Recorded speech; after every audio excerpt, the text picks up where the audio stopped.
आप इंटरव्यू लीजिए, इंटरोगेशन नहीं, ठीक है। जो आप क्लासरूम की तरह जो इसकी बेसिक ज़रूरतें होती हैं क्लासरूम की, जो सेफ्टी मानक रखे जाते हैं उसको, क्योंकि उसी हिसाब से भी हम लोग भी रखते हैं। बिल्कुल होना चाहिए, मीडिया वाले बिल्कुल सवाल जरूरी है, लेकिन आप लोग की बात, एक बात बताइए, आप जो कह रहे हैं अहंकार से भरे, आप लोग बोलिए कि ये घटना जब होती है तब आप लोग ऐसे दौड़ जाते हैं। जितने ऑफिसर सामने हैं लोग सारी चीजें बता देंगे। आप लोग जो मीडिया वाले लोग हैं, आप लोग अपना कोई सवाल है तो आप पूछिए। 3 रास्ते हैं निकलने के लिए, हालांकि 2 एग्जिट होना चाहिए, हम लोग के पास 3 रास्ते हैं, और जो ग्राउंड फ्लोर पे उस पे 6-7 रास्ते हैं। तो जो रास्ता है निकलने के लिए वो पर्याप्त रास्ते हैं यहाँ पर। बाकी आप लोग ने देखा होगा कि 3 रास्ते हैं। मेनली निकलने के लिए पर्याप्त रास्ता रहना चाहिए कि इमरजेंसी के टाइम पे कभी भी क्या होता है ना कि एक अगर रास्ता रहेगा ना तो इमरजेंसी में प्रॉब्लम आती है। तो हम लोगों ने 3, कहीं 5, कहीं 7 इस टाइप के रास्ते रखे हैं। वेंटिलेशन होना चाहिए, वो चीजें तो नजर नहीं आई। थर्मोकॉल का फ्लोर पे इस्तेमाल किया हुआ है, वो चीजें देखिए, वो तो डेंजरस हो सकता है। नाम है खान सर, आप तो बहुत बड़े नाम है, काफी पैसा कमाया होगा, फिर भी ऐसी व्यवस्था हम अवेलेबल करा देंगे। आपको नहीं लगता है कि थोड़ा और दुरुस्त करना चाहिए? आप लोग अपना इंफ्रास्ट्रक्चर, आप लोग उसको महल की तरह सोचिएगा तो क्लासरूम और महल में अंतर होता है। महल जैसा पैसा भी तो लेते होंगे आप पहले पता करके आइएगा कितने पैसे लिए जाते हैं, ठीक है। आप इंटरव्यू लीजिए, इंटरोगेशन नहीं, ठीक है।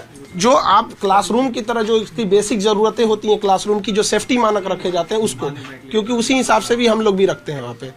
इंटरोगेशन में नहीं कर रहा हूँ, ठीक है सर, हम आपकी बात समझ रहे हैं। मैं समझ रहा हूँ कि आप अहंकार में लबालब है, बोल रहे हैं कि इंटरोगेशन, लेकिन सवाल तो बन रहा है ना कि दिल्ली में हादसा हुआ, 3 बच्चे मारे गए, लगता नहीं है कि जरूरी नहीं है क्या आपको लगता है? बिल्कुल होना चाहिए, मीडिया वाले बिल्कुल सवाल जरूरी है, लेकिन आप लोग की बात, एक बात बताइए, आप जो कह रहे हैं अहंकार से भरे, आप लोग बोलिए कि ये घटना जब होती है तब आप लोग ऐसे दौड़ जाते हैं। आप लोग की भी रिस्पॉन्सिबिलिटी बनती है। एक बार दिल्ली में घटना से पहले आप पाइप चेक करने आप लोग की टीम गई थी, वो अचानक तो पाइप नहीं टूटा होगा।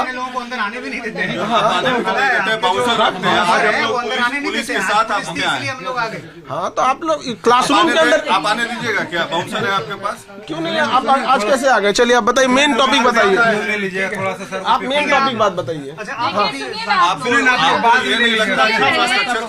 इंफ्रास्ट्रक्चर की प्रॉब्लम्स हमसे उससे रिलेटिव डिपार्टमेंट को बताएंगे, वरना आप लोग के लिए जो इतना हिस्सा है आप अपने हिसाब से करिए। स्ट्रेंथ क्या है स्टूडेंट्स का यहाँ पे? वो हम जितने ऑफिसर सामने हैं लोग सारी चीजें बता देंगे। आप लोग जो मीडिया वाले लोग हैं, आप लोग अपना कोई सवाल है तो आप पूछिए, आप ऐसे एकदम लगा। दिल्ली की घटना के बाद बिहार में भी आप देखिए, पटना में किस तरह से कोचिंग इंस्टीट्यूट पर जो कार्रवाई जो है वो यहाँ पर प्रशासन की तरफ से हो रही है। प्रशासन के तमाम लोग जो यहाँ पर एसडीओ हैं, साथ ही साथ और भी पुलिस प्रशासन के लोग हैं, वो यहाँ पर कोचिंग जो इंस्टीट्यूट है वहाँ जाकर देख रहे हैं, वहाँ पर क्या व्यवस्था है, किस तरह की स्थिति है, वो यहाँ पर देखने की कोशिश हो रही है। और वो तमाम चीज़ें यहाँ पर एसडीओ साहब को देख रहे हैं। एसडीओ साहब, आप घूम रहे हैं, कई कोचिंग में गए हैं, क्या दिख रहा है? हम लोग अलग अलग पॉइंट पे हम जांच कर रहे हैं, जैसे कि स्टूडेंट सेफ्टी इसमें मेन चीज़ है। इसमें हम लोग देख रहे हैं कितनी एंट्री है, कितना एग्जिट है। फायर पर्सपेक्टिव से जो प्रावधान होना चाहिए, फायर नॉर्म्स होने हैं, उसका पालन किया है कि नहीं किया है।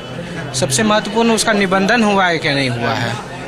तो इसी पॉइंट पे हम लोग जांच कर रहे हैं। अभी जिस तरह से आप घूम रहे हैं, तो क्या यहाँ फायर सेफ्टी को ध्यान में रखा गया है? कोई व्यवस्था दिख रही है? तो इन्होंने तो 2023 तक इन्होंने फायर सर्टिफिकेट हमको दिखाया है। उसके आगे का इनका कहना है कि इन्होंने अप्लाई किया है, तो इसको हम लोग कुछ समय 1-2 दिन का समय दे के हम लोग बुलाएंगे उनको, और जो भी उनके कागज़ है अगर वहाँ अप्लाई किया है तो उसका हम लोगों को रिसीविंग वगैरह दे देंगे।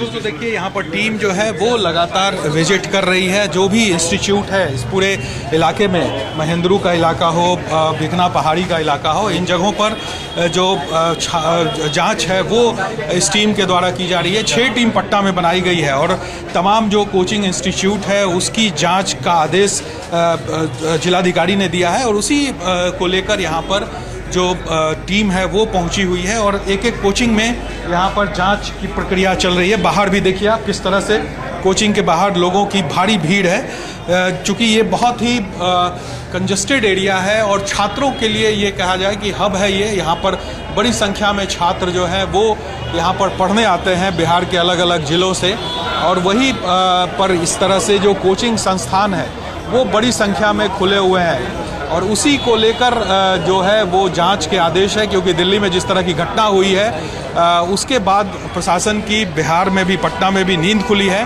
और अब प्रशासन के तरफ से कार्रवाई की जो है वो कोशिश यहाँ पर चल रही है। तमाम जगहों पर जाकर इंस्टीट्यूट की जांच हो रही है। जांच में तमाम कागजात देखे जा रहे हैं, चाहे वो रजिस्ट्रेशन का कागजात हो या फिर फायर सेफ्टी का हो। तमाम चीज़ें यहाँ पर प्रशासन के तरफ से देखी जा रही है और जिन लोगों के पास ये नहीं है उनको जल्द से जल्द उस अपने तमाम कागजात एसडीओ ऑफिस में जमा करने की बात कही जा रही है, नहीं तो फिर इस पर कड़ी कार्रवाई जो है वो प्रशासन के तरफ से की जाएगी। और देखिए आप प्रशासन के तमाम लोग जगह जगह घूम के एक एक कोचिंग संस्थान में यहाँ पर कार्रवाई जो है वो यहाँ पर कर रहे हैं। यहाँ पर देखिए किस तरह से यहाँ पर देखिए बहुत से छात्र हैं। तुम लोग यहाँ पे पढ़ाई करते हो जी?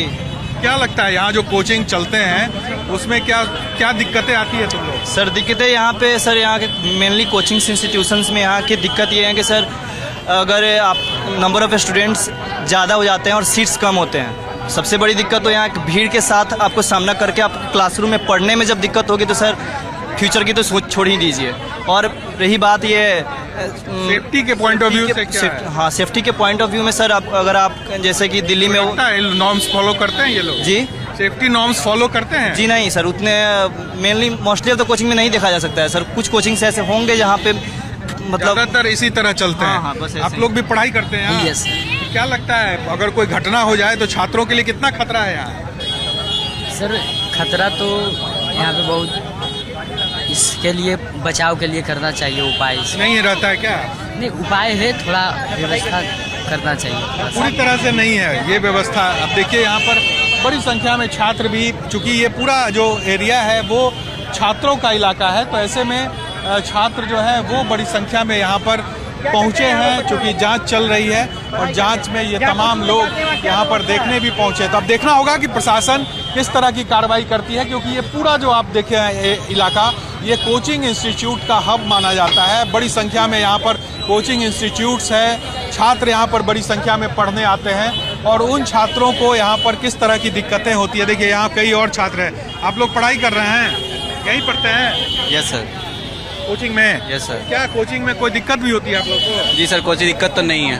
जो सिक्योरिटी पॉइंट ऑफ व्यू से सारा नॉर्म्स फॉलो होता है यहाँ? यस सर, सारा नॉर्म्स फॉलो होता है। अभी तो यहाँ भी गए, कुछ नहीं था यहाँ सर। यहाँ पे तो सारा चीज़ हम लोग एक बेंच में 150 स्टूडेंट बैठते हैं। 150 स्टूडेंट को बैठने का सही जगह है, सही आराम है। फायर के लिए कोई व्यवस्था नहीं है, आग लग जाएगा तो क्या करेंगे सर? वो सब तमाम दिक्कतें हैं। देखिए छात्र हैं, छात्र यहाँ पर आते हैं अपना भविष्य बनाने के लिए, लेकिन जिस तरह से यहाँ पर माहौल रहता है वो बड़ा सवाल खड़ा करता है। अब देखना होगा कि प्रशासन इन कोचिंग माफियाओं के खिलाफ किस तरह से कार्रवाई करता है, या फिर ये जो जांच पड़ताल है प्रशासन की ये सिर्फ ढाक के 3 पात है। कैमरा पर्सन मुस्तफा के साथ साकिब कुमार, टाइम्स नाउ भारत, पटना।